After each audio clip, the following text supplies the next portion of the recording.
जो जिनकी शादी में हम लोग आए हैं, लड़की के नाना जी हैं छेदी गिरी जी।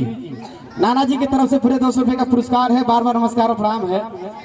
लेकिन देखा रेखा तोहरे मती लड़की के एक बार बाजारी में हम जब देखली, जब तोहरे मती लड़की के बाजारी में देखली तो भगवान जी से कहली कि भगवान ये लड़की से मार प्यार करा देता, तन से हाथ नहीं रहूँगा कहले कि भगवान ये लड़की से मार प्यार करा देता तो लड़किया कलश की पहले चल के चाउमीन और समोसा खिया देता, कहन की पैसा ना हो जेब खाली है करे जा। तो लड़किया कहा थी कि तब हमके अपन बहन समझ के भुला जा राजा, कहनी के देखा तो के अपन बहन बनौले के ना है इरादा।